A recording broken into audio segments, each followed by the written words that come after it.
Am I the idiot for being hurt that my wife won't allow me to see the birth of our baby and asking for some space? My wife is 8 months pregnant with our first kid and she has been finalizing her birth plan. She included me in the process, and I did my best to research and understand it. I went with her to see various doulas, picked a hospital together, established emergency plans, etc.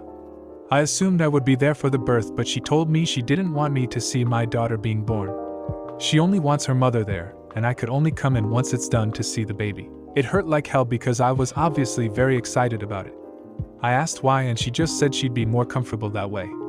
I said okay. I told her I'll let her do whatever makes her comfortable and I'll be on board with it, but that I'm very hurt and will need some space for a few days to take it in. I slept in the guest room and left before she woke up for work, and she's been blowing up my phone with texts about how it's unfair to punish her for doing what's best for the baby. She called and she was crying and telling me I'm putting so much stress on a pregnant woman for no reason and that I'm an idiot for that. I don't think needing space for a few days is wrong of me, and I'm just asking her to let me take in what's happening. I can't pretend to be happy about missing the birth of our baby. She's so angry I'm wondering if I'm being a prick? Edit. No COVID restrictions for us. Edit 2. No, we're not the couple from the other post. My wife works from home. I don't work 14 hours and have been there for every appointment since the beginning. Now for comments before the update. Not the idiot. She is allowed to choose whoever she wants in the room, and you're allowed to take a day to sort your feelings. You didn't abandon her. You took space to organize your thoughts. Sometimes it's best to be quiet for a bit instead of saying something mean or not thought out. I'm wondering if she's psyched herself out and is worried that the blood, moaning, possible pooping and all that will turn you off. Some women think, he can't see me like this. I'm a mom of 2 and I didn't care who saw me like that. I just wanted my kids healthy and out. No idiots here. She made a choice she was comfortable with. That's fine. You are, understandably, hurt by this because seeing your child be born is a once-in-a-lifetime opportunity. That's also okay.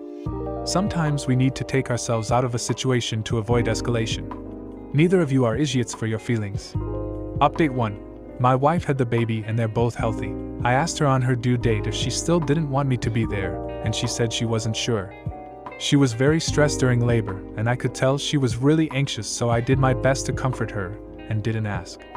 She did ask me to leave when it was time to push, and I came back when our daughter was born. I didn't catch her, but I got to cut the cord and I held her first, which I am very grateful for. Things were okay with my wife for a while until she dismissed how I felt about missing the birth and said I was making a big deal out of a couple minutes. I then found out the reason she excluded me was because she was scared I would stop being attracted to her. I kinda lost it and I regret it, but I was sleep deprived and told her that I was disappointed in her as a mother, and she put her vanity before our kid and before me. My wife then asked for marriage counseling. We're on a wait list for a first appointment. We've been very cold towards one another when we're alone, and we will probably fight soon again. I know it's not the best way to be when we have a newborn, but I can't help but blame her for this situation. I will be going back to work soon, so I'm hoping the distance work gives me from her will help me calm down and gather the strength to be more mature about it all. Update 2. Wife and I separated for a couple months but decided to work on our marriage. Bigger issues rose to the surface in marriage counseling, and the wife did apologize for keeping me out of the delivery room, although she affirmed in the same sentence that if we have a second child, she'd ask me to stay outside again. She just will not trust me to not lose attraction to her. I had never realized just how deeply insecure she is about her looks and how it affects every part of her daily life. She's a pretty woman and she always acted very confident, but it was mostly a facade that completely crumbled with the pregnancy. We ran into some issues with breastfeeding related to that, where she would eat very little to lose the pregnancy weight, and it caused her to produce less milk, consequently stressing her and the baby out more. I begged her to postpone her diet until our baby is a little older, but it was so important for her to lose weight first. I tried supporting her, but I was going through my own struggles and I couldn't understand how she could put that over the health of our baby. We're determined to make our marriage work, and I'm going to do my best to understand her struggles with self-image. I've come to accept that seeing the birth of any child I have with her will not be possible. No idiots here. This is a tough one. Diet culture is a disease and you're married to a long-term case. Try this one on for size. What if you replace attractiveness and vanity and how attractive she is with her control over her body? She didn't want you in the room for the birth because she wanted to retain a sliver of control over her body and how it's seen. She doesn't want to eat enough to breastfeed easily because she wants to regain control over how her body is shaped. Does that give you a little more insight? You're the idiot. And you're a bad husband. You seem to think giving birth is special magical bonding time for you and the baby, and it isn't. It is your wife's painful, excruciating medical procedure. It's fine that you're hurt that you didn't get to be there. We all feel hurt or angry about things we know logically are unreasonable. What's not fine is you are making it her problem. Be an adult and take responsibility for your own problems. If she can't exercise her bodily autonomy without you throwing months-long tantrums, then you don't actually believe she deserves bodily autonomy. You think her body exists for your wants, and not her own. Your equal right to the baby starts after it is no longer inside her. Now for the next story. Would I be an idiot if I don't invite my sister-in-law to my birthday? I, 17, female, have a sister, Casey, 22, female, and a stepbrother, Duncan, 23, male. He is dating Sakura, 23, female, and they had a baby at the start of January. A precious girl. Casey and I get along pretty well. She is a bit complicated, but she is a great sister, and I love her. I was never really close with Duncan as my sister didn't like him very much, and he also went to live abroad as soon as he turned 18. But he was always very nice with the both of us. Casey has always had self-esteem issues since she was pretty young. Honestly, both of us are pretty normal looking, a bit on the chubby side. My sister has always had trouble with that and would make fun of prettier girls, talking about how they're probably stupid and stuff. The thing is, Sakura is a model, literally. You know those girls that you look at in a magazine and are like, damn, I wish I was her? That's literally Sakura. So my sister never liked her, although she is a really kind girl. She also had a wonderful pregnancy and a very easy baby. I hate to use this term, but she bounced back extremely fast after pregnancy. A week in and she was in a bikini looking like a goddess with her new baby. My sister hates it. She hates her. She is super jealous and keeps on talking about how it's unfair that girls like Sakura have everything easy, and my mom hates her because my sister hates her. My family has always been big on celebrations, and my 18th birthday is coming, which is a huge deal for them, and my mom and my sister are insisting I don't invite Sakura. They want me to invite Duncan, just not her, and I'm a bit torn. I love my sister, and I would never want to do something to make her feel insecure. On the other hand, it feels wrong to just exclude her, especially because her whole family is in Japan, so she only has my stepbrother here. They're also both families, so I don't know what to do, but my mom and sister are pressuring me a lot, and I don't want to make them feel bad. Would I be the idiot if I don't invite her? Now for comments before the update. You're the idiot.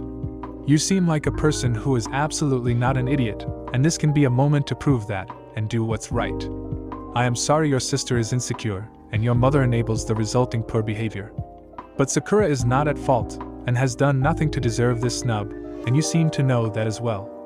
You know what's right, and I hope your sister is able to work through her insecurities, not the idiot. I'm sorry for your predicament. Personally, I wouldn't want to make my mom angry, so I would just opt to not have a party at all and plan an outing with only friends. If I had a bigger backbone at that age, I wish I did, but I didn't. I would have told my sis and mom to grow up and get over it. I can invite whomever I want. If they don't like it, they don't have to come. Update. To make it short, things didn't go well at all, and I'm not talking to my sister. I ended up throwing the party. It was this like barbecue thing with friends and family. I had a private talk with Casey and my mom beforehand to ask them to please not say anything mean, so yes. I ended up inviting both Duncan and Sakura. And baby. First they said they weren't sure, but ended up coming, and the family got to meet the baby. She goes to work with Sakura, so is used to being with people. She is really well behaved and so cute. Everyone was all over them, which was okay by me tbh. Obviously my sister and my mom couldn't shut up.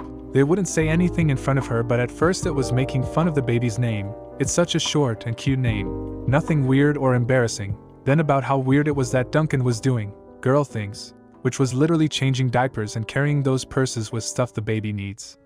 Then it was the same mean comments about Sakura, and things got real awkward when people started asking about her job, and she mentioned a few photo shoots that week. Duncan wouldn't stop gushing about this big thing she was gonna do soon too. It was cute, but both my mom and sister were fuming. I did try to stop them whenever I heard, but I was also in my party talking with everyone. Everything went south when we were in the kitchen, and my sister made a disgusting comment to my mom, saying something like the baby was going to be pretty but stupid, like Sakura. Can't remember the exact words, but basically that, and I'm sure Sakura heard. A few minutes later Duncan came and told me that Sakura had a stomach ache so they would leave, and didn't say anything else. I didn't say anything at the moment, but had a huge fight with both Casey and Mom after the party and haven't been talking to Casey since then. I still live with my mom. It sucks because Casey is my sister after all and I freaking miss her, but that was so disgusting. I don't know what will happen. I really don't, and I hate it. I did try to bring it up on a call with Duncan once, but he said I don't need to say anything. They're both okay with me though, as far as I know. They also didn't say anything to anyone, so yeah, that's all I guess. Not the idiot. You know, this situation is just bullying. You hear about pretty mean girls bullying the ugly/overweight/unpopular girls all the time. And the fact Sakura is better looking than them both doesn't make their behavior any different or okay.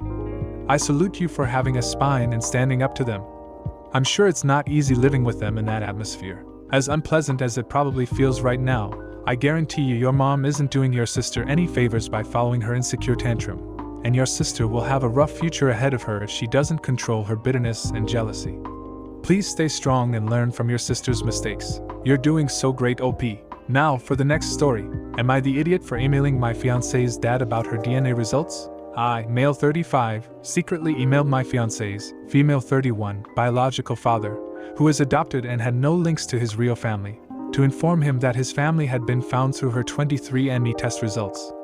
3 years ago she bought 23andMe tests for us, her parents, mom and stepdad, and my parents. This was a deeply meaningful gift because my 5 older brothers have tormented me all my life with claims that I was adopted or that our dad wasn't my dad since I don't look like everyone else in the family. I'm tall with red hair, so it really healed an old wound to get definitive proof that our parents are both my parents. What we weren't expecting was for results for her biological father's family to show up. She wasn't expecting to find many familial connections because she's first-generation American. Initially there was a third cousin connection on her paternal side, and over the last couple of years it's grown into a practical family tree. I knew that she had stopped speaking to her dad over 10 years ago because the most he did for her was sporadically remember to call on her birthday. She explained her reasons for not wanting to give him the information, but they honestly didn't sit well with me. I tracked down her dad's email address and her contacts list and sent him the list of his known relatives. I completely forgot about it until her mom saw a social media post about him finding his family and told my fiancé. She was very emotional as she told me about the phone call with her mom, but said she was happy for him. She made a comment about how we didn't have anything to do with it. So I confessed to what I had done. She was furious, and this has created a major issue in our relationship. Am I the idiot for sending her dad, who is adopted, her test results that identified his biological family? No update for this story, so here's the comments. You're the idiot. And honestly, I hope she sees this as the red flag it is. You've decided that if you disagree with her about things that are entirely not your business, you'll go behind her back and do what you want, regardless of what she wants. Everyone sucks here. I get why your fiancé doesn't want contact with her dad, but nothing you did will force contact between them. You shared information with your father-in-law that could greatly improve his life and won't impact your fiancé. I don't think it's wrong to care about your in-laws, but making your fiancé feel like you take their side over hers will cause rifts between you. If this had been something that forced your fiancé to have contact with her dad, I'd get everyone's reactions, but that's not what you did. Would I be an idiot for asking my dad not to invite his awful girlfriend to my wedding? Backstory: my, female 27, Latina, dad, male 51, white, started dating this woman, female 37, Asian, about 3 years ago. I tried to be friendly with her and include her in things in the very beginning of the relationship. However, she was very distant from me and kind of distant from my half-brother, male 22, half Latino, white passing. It turns out that she is actually really racist towards my people and sees them as the stereotype no matter how much my dad has told her otherwise. As well as being racist towards other demographics as well as mine, she also doesn't understand why my dad is still friendly with my mom, female 50, Latina, and our side of the family when they are divorced after we turned 18 but on good terms. He still hosts Christmas parties with my cousins, birthday dinners and such since he's close to them. She believes that he should completely drop them and also my brother and I out of his life and start over with her, baby and all. He has shut her down, saying this is done and my brother and I did it. She tried to convince him that she would just have the kid and send them off to her home country to be raised by her sister, and when they are 5 she would send them back to the States. My dad said absolutely not, and told her if this was brought up again he would kick her out. He has told her on multiple occasions that she can leave whenever she wants, she has her own money and can live fine, and that if she really wants to have her own family she can with someone else. However, he won't break it off himself, and claims it's part of her culture. She apparently envied me, because my dad came into the picture when my mom was pregnant, and gave up everything to be with her and me, and feels like my dad can't do the same for her. She claims she no longer feels this way, and I think it's a lie.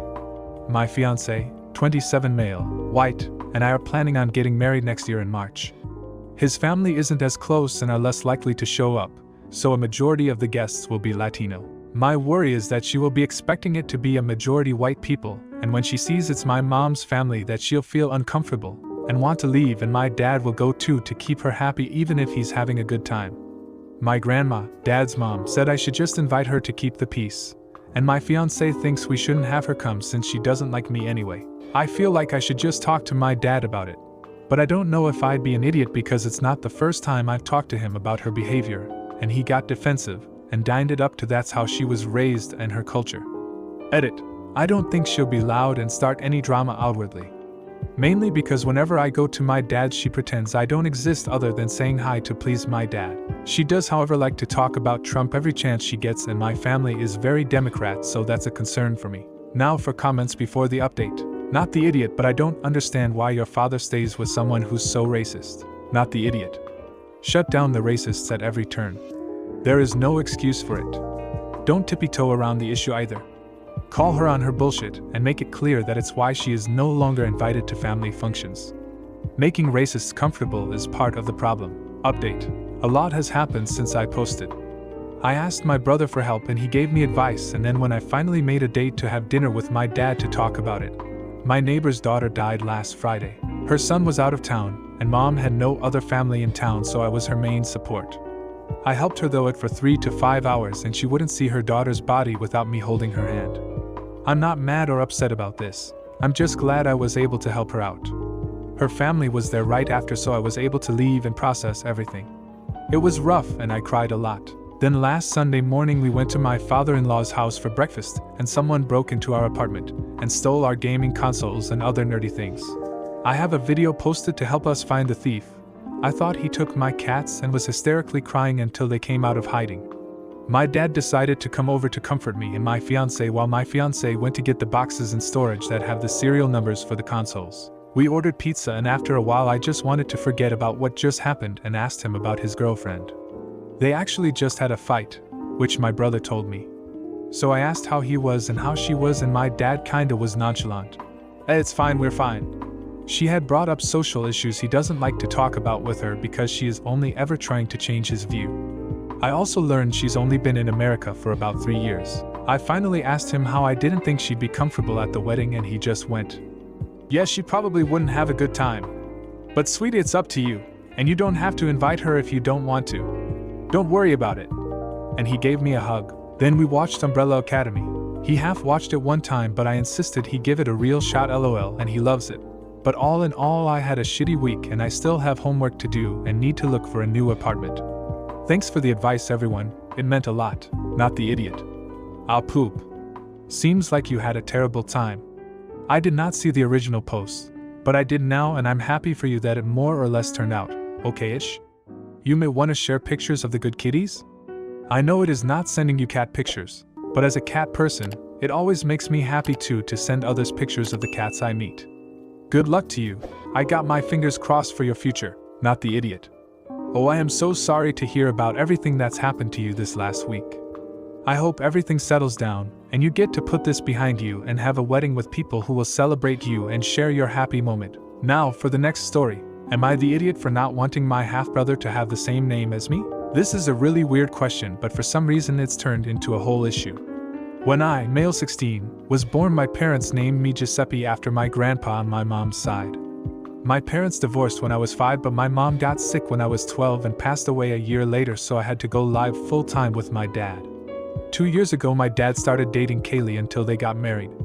I'm not close with Kaylee, but that's not because we don't like each other. We just don't talk a lot, and I'm always staying with my grandma or uncle on my mom's side when I'm not at my dad's.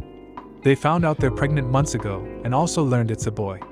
Ever since Kaylee keeps saying she also wants her son to be named Giuseppe cause she likes the name so much and how it sounds. I straight up told her that's my name, and would be weird having my half-bro having the exact same name as me. Kaylee said it wasn't weird at all and I don't own the name, so I can't say it's mine. She seemed really mad that I called it weird and said I should get used to it because that's the name they're deciding on. My dad backed her up at first, but we talked a little more.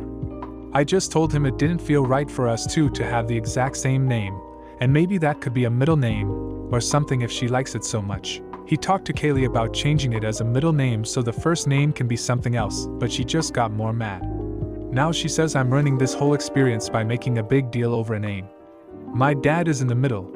He's willing to back me up and not let Kaylee name their baby but says I should just let it go. My uncle, Dad's brother, and some of my friends agree it's weird but Kaylee is being super cold so if I'm wrong here. Am I the idiot? Now for comments before the update. Not the idiot. Personally I find that really weird. I'm surprised your dad agreed to it at first. Not the idiot. Even just having kids with the same first letter of their name can cause confusion in a household, let alone having two children in the same household with the same name. As you said, it's a family name from your mom's side. Surely they could find another name, maybe from the same origin? Update. My little bro was born last week and I'm still the only Giuseppe in the family, and my grandpa. I did like some of you were saying to do and had another talk with my dad to get him to understand. I'm glad everyone agreed it was super weird and for bringing up that it could cause some identity issues in the future if we have the same name. Plus the fact that it feels like she is trying to replace me and take a name in a way that she didn't even know about until she met me. My dad actually heard me this time, and he said he was sorry for not fully thinking about how this would make me feel. He listened more when I brought up the identity thing, and how it could cause problems for us in the future, so thanks for mentioning that. But after that he still wouldn't talk to Kaylee about changing her mind. My uncle, his brother, and his other family actually started giving him poop after I told them. They told him that's weird AF, and my uncle even told Kaylee too, which made her super mad. So after my dad was like okay, he's not gonna be named that at all, they had a lot of fights over it because Kaylee wouldn't let it go. But my dad said there was no way in hell the baby was also gonna be named Giuseppe, and they were gonna have a big problem if she tried to name him that. Not gonna say he threatened to end things cause I wasn't in the room when they had their fight, but it was pretty big the way he said it. So yeah, she gave up, but she was being super bitchy to me for a while. It was awkward, but whatever, I was just glad she stopped with the name thing. The name they give my bro isn't close to mine at all. Anyways, he's really cute. My dad says he looks just like me when I was born XD. Gonna be boring until I can play with him in a few months lol. Kaylee is still different, but she doesn't say anything when I'm holding my brother. He cries a lot, but I love him a lot and happy he's not Giuseppe 2.0, not the idiot. I find it weird that your dad didn't talk to Kaylee after you spoke with him. He only talked to Kaylee after his family tore into him, not the idiot. I missed this the first time around, and oh my, your little brother dodged a bullet there. My grandfather gave his son with a new wife the same name as my dad. Let's say Joe. Now, at the royal age of 58, he's still Little Joe, and will be Little Joe until my dad dies. Unsurprisingly, he is not close to my dad and resents him. Now for the next story. Am I the idiot for being honest with my niece when she asked for my advice? I am gay and have been out of the closet for more than 15 years. My niece is a lesbian, and she came out a few years ago. She is 20 years old. We are close and we talk a few times every month. Last month, she had called me and asked me for advice. She asked what my experience dating people still in the closet had been. I didn't think much of it. She has asked me about my experiences before. She wants to write a book about LGBTQ+, and I thought it was mostly material for the book. I was honest with her. It is hard to date someone in the closet. It is almost as if you have shoved some part of yourself back into the closet to not out your partner. I told her that I had seen many people who started their relationship while a partner was out and the other was still in the closet, but they were able to support each other and come out and get married and be happy together. I also talked about my experience dating a man who was in the closet, and he was an incredible partner, but he was not willing to come out at all. The best outcome I could hope for was to be roommate. After some time I started to feel more like a guilty secret than his boyfriend. I couldn't force him to come out, so I broke up with him. He had to choose between family and me, and he chose his family. Nothing wrong with that. I emphasized that it was about trust. If you trusted your partner to come out in time, it was worth it, but if you had doubts about it, If they could ever build a life together, then it is better to break up with them. My sister called me and shouted at me for projecting my experience onto her daughter. She seems to have broken up with her girlfriend, who is still in the closet. I didn't even know she had a girlfriend. She accused me of poisoning her mind. I feel a bit guilty as my opinion is jaded by my experiences. Had I known she was asking about her own relationship, I would have been a bit more cautious with my words. Now for comments before the update. NTA. Your niece is a grown adult woman and your sister needs to butt out of her relationship with other people. This obviously weighed heavily on your niece, and she was leaning towards leaving her partner anyways, and wanted your opinion. Albeit she asked by being sneaky, not the idiot. She wasn't honest with you about why she was asking you these things. Even if she was, I see nothing wrong with what you said. She's an adult capable of making decisions. She clearly asked you because she was feeling doubt about the situation in the first place. Your experience with what she was asking about is valid and honest. She's 20. Why does her mother care so much about the decisions she makes in her relationship? Update. I received a ton of support from this forum. My sister and I hashed it out. She apologized for her hard words and we talked it out. My niece moved out just after and she patched up with her girlfriend. From what I understood, she is still in the closet to her parents, but she has come out to her friends. My niece seems happy. Her girlfriend is moving in with her and she is very excited about it. Some of the comments which pointed out that my sister liked her dating someone in the closet were correct. She is scared for her daughter. Understandable, but still not very helpful. I think they had a fight about it. I think my sister needs to come to terms with her daughter being out and proud. It goes to show how hard it is to come out. People you least expect to have biases may still have some which will hurt their queer children. Some people are okay with the idea of queer people but not with their children being queer. I am disappointed with my sister, as she has always been supportive of me, but I think a child coming out evokes different emotions than a brother coming out does. I hope she can work through them and be supportive, not the idiot. Thank you for the update and good for you for sticking up and sticking by your niece. You are a good uncle. I long for the day where LGBTQ people don't need to announce who they are, but can just be who they are. In the meantime, good for you for paving the way for your niece, not the idiot. I remember when reading your post that I thought you were an amazing uncle. Your update just reinforced that. Your niece is so lucky to have a supportive and loving uncle. I'm happy everything is working out so well. Your niece sounds happy in her new apartment with her girlfriend, and the girlfriend seems on a much healthier path coming out to friends. I'm sorry to hear about your sister's fears and feelings regarding her daughter dating someone in the closet. But now that she's being open about this, hopefully it means she can work through those feelings and any internal biases she may or may not have.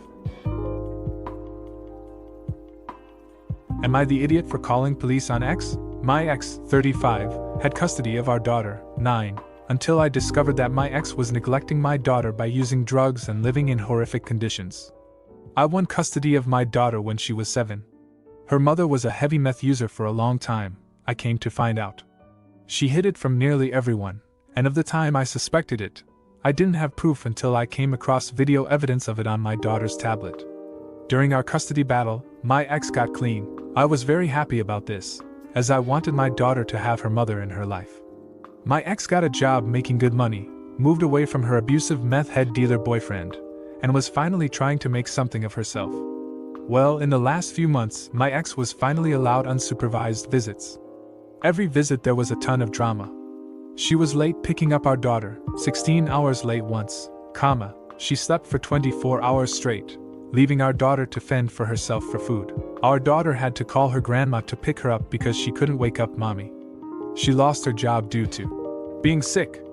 She constantly has an excuse for why she is late or unavailable. She once had a friend bring my daughter back in a car that had a breathalyzer in it to keep it running. I discovered this guy had 5 warrants out for his arrest due to meth. This last visit, however, is where I think I might have been the idiot. My ex was 4 hours late picking up our daughter, yet again, and then had a 2-hour drive back to where she lives. I checked my daughter's phone GPS to see if she had made it to her mother's safely, only to discover they weren't even halfway there yet.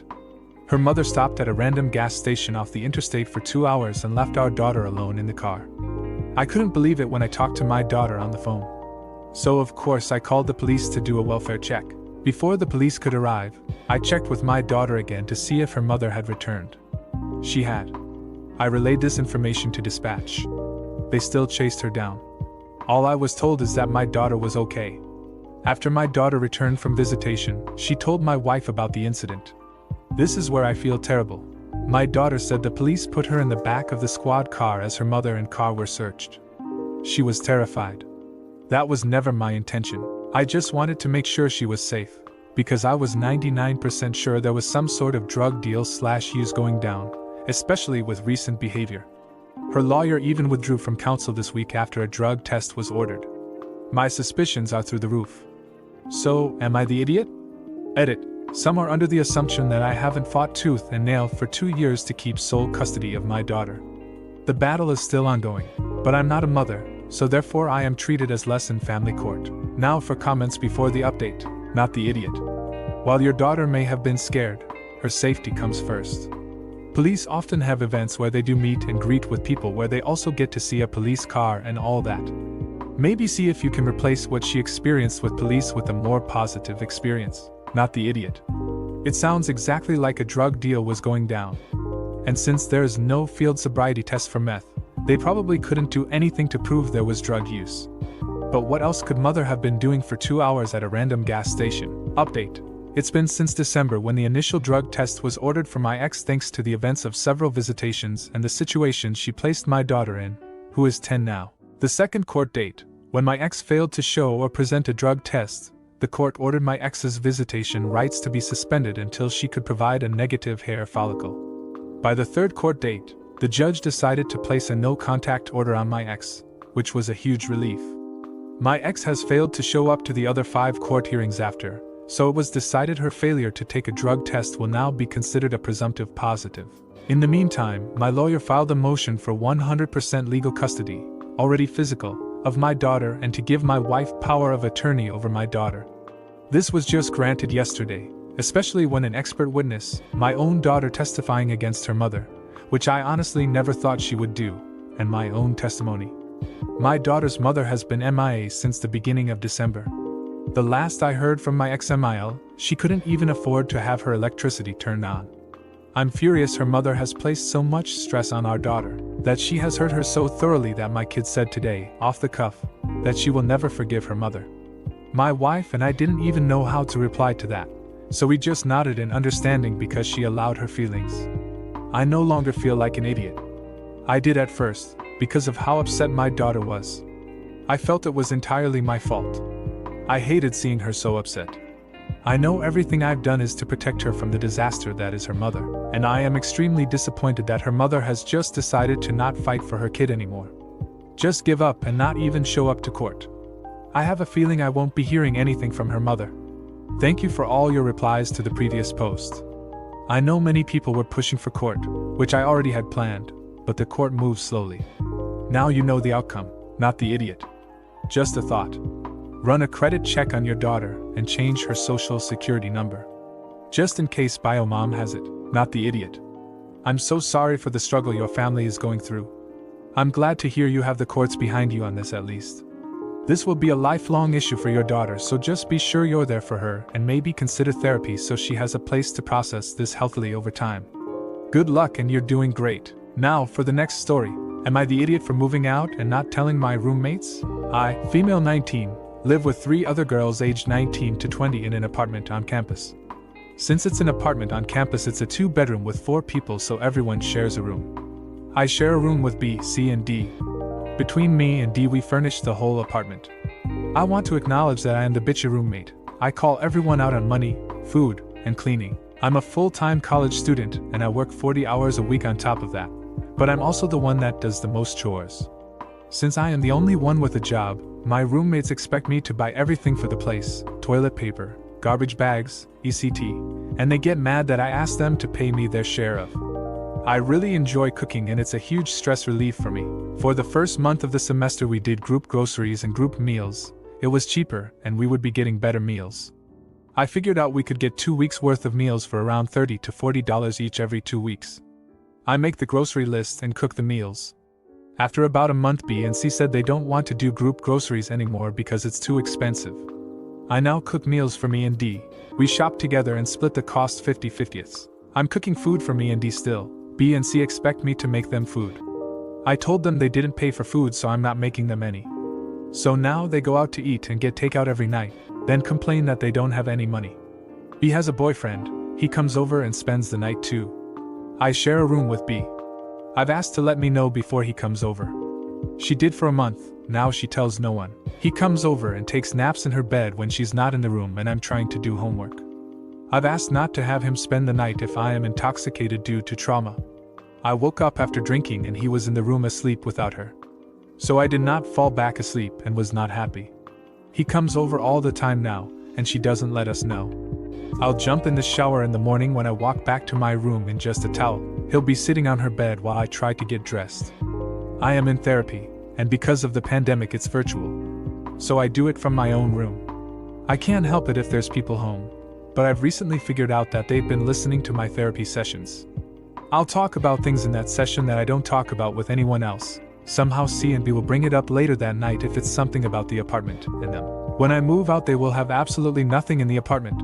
No pots or pans, couch, a coffee table, a TV stand, all decorations, etc. I already canceled my housing contract for next semester. It isn't going to be worth $2,000 for me. So I left for 2 weeks, packed up most of my stuff and left with it.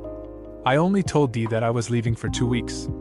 So B and C have no idea where I am or most of my stuff, and honestly I'm fine with it. Am I the idiot?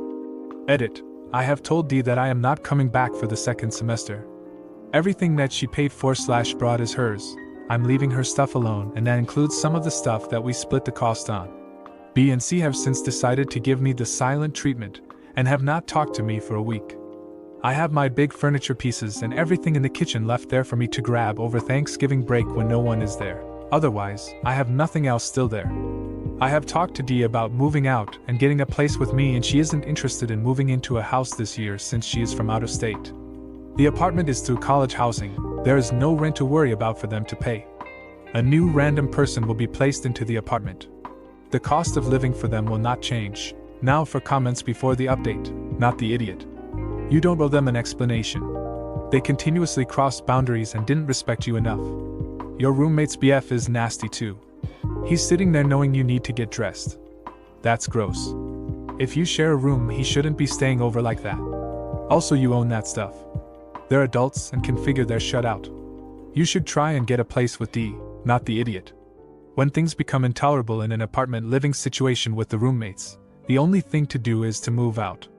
Sometimes you have to do things first, and then let them go no later to avoid unpleasant confrontation. They have shown that they will change their behavior for a short time, but end up going back to their old patterns. Update.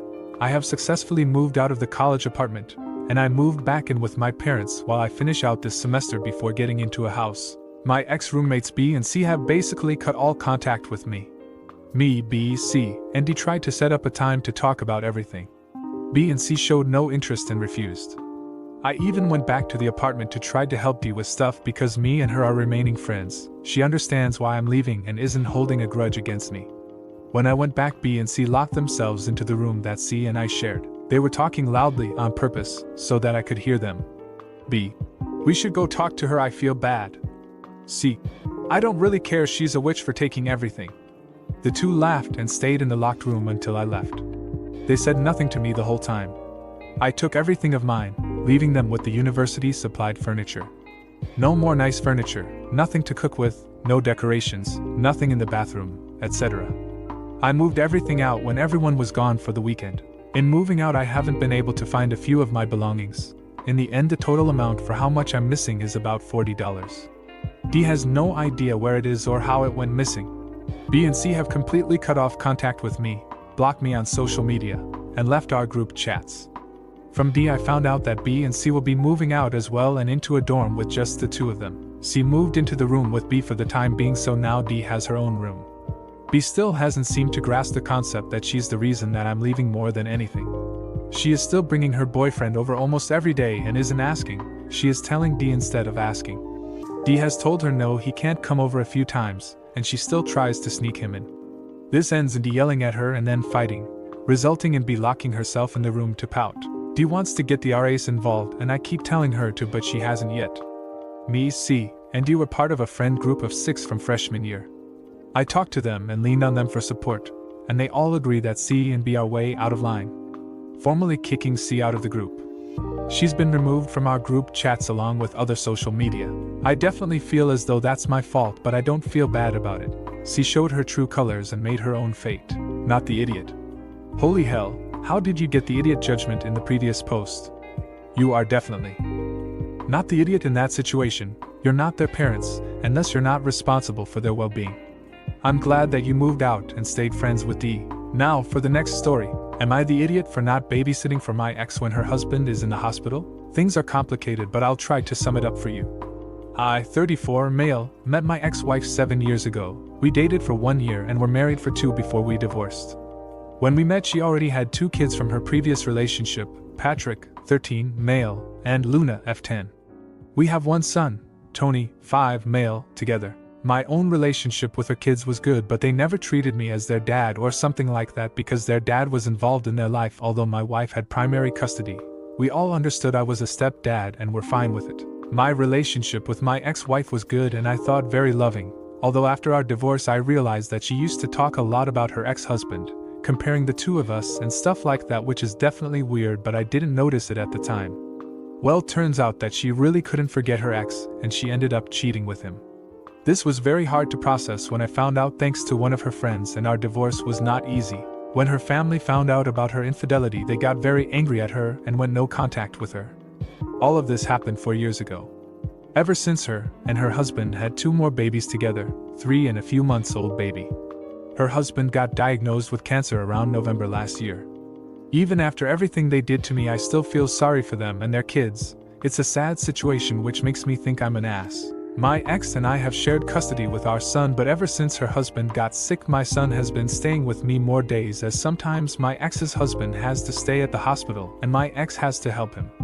I'm okay with this, of course. However, my ex asked me if I can start taking all of her kids home with me when I pick my son up in these kinds of emergencies. I told her that I don't want to do that, and instead she should ask a friend to take care of them or try to pay a babysitter.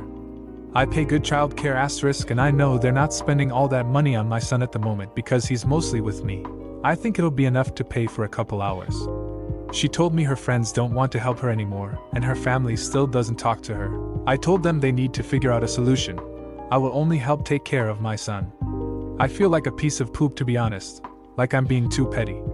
There's no updates, so here's the comments. Not the idiot. Sounds like your ex has burned a bunch of bridges and is trying to make you her lifeline because you share a child. The whole situation is unfortunate, but it isn't your responsibility to help her. You're right about her being able to use the money you pay for child support to pay for care for her other kids. But even without that, it would still not be your responsibility. You sound like a caring person, and she knows how to make you feel guilty. But it's not wrong for you to refuse to help. Not the idiot. And you aren't being petty. She is asking you to take care of 4 small kids who aren't your own, including an infant. Ridiculous. Petty would be getting child support reduced due to the current change in custody of your son. You are already supporting her family and are doing enough.